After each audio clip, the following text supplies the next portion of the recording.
That is the meaning. That is what we are going to prove. In order to prove this, once again you consider given that second condition, limit Sn plus 1 by Sn equal to 1 L.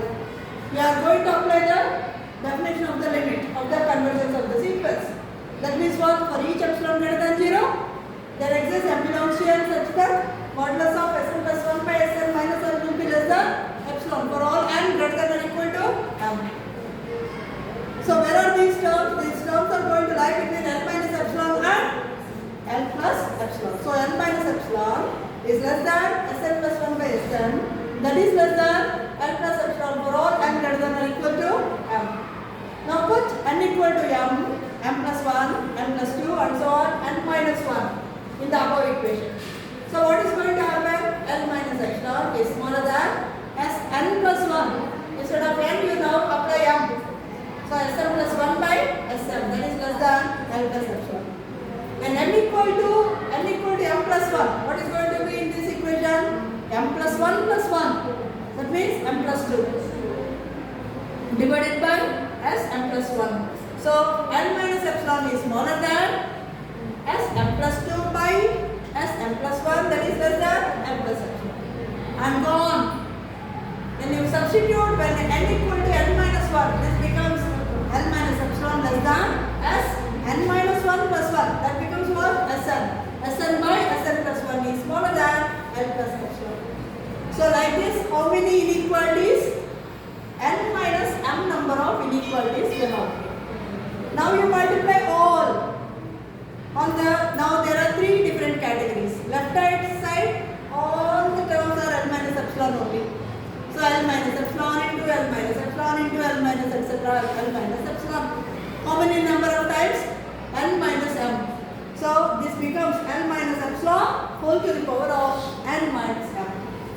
And the middle terms, all of them, they are going to multiply. What is that? Sn plus 1 by Sm, Sn plus 2 by Sm plus 1 and so on. Sn by Sn minus 1, which is smaller than L plus epsilon into same like. How many terms are there? N minus M terms are there. So it becomes L minus epsilon whole to the power of N minus M. So in the multiplication, the middle terms, all the terms get vanished.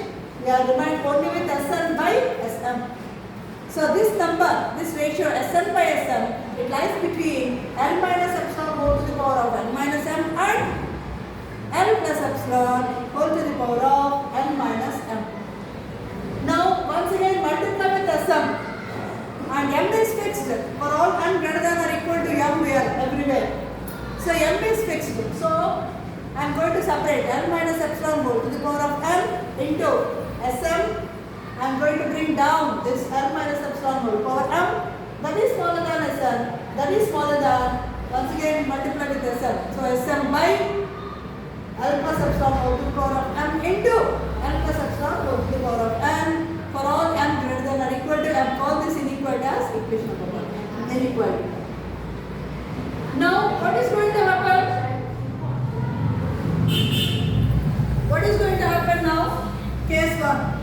When L is smaller than 1. When L is smaller than 1, what is going to happen? I am going to consider what is my aim.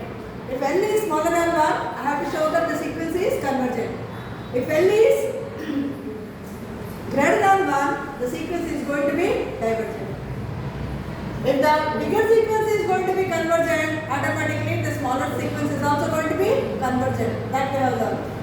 So I am going to take this whole thing is going to be convergent. Automatically the middle term is also going to be convergent. So what is there on the right hand side? L plus epsilon. So I am going to choose epsilon in such a way that this term L plus epsilon I am going to take it as sub k, and still I am going to see that this epsilon value L plus epsilon is still going to be less than 1. Are you able to follow? What is the value of k? K is nothing but L plus epsilon. And what is the value of this? This is still smaller than 1.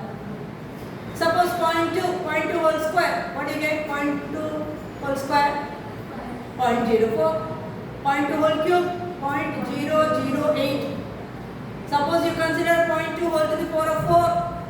0.0016.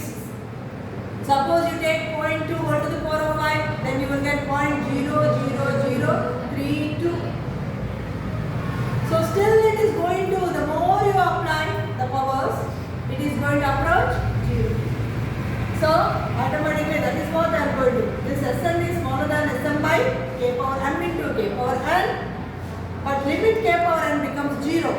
Because the value of k is lying between 0 and 1. Just now I told you by taking a small example k as 0.2.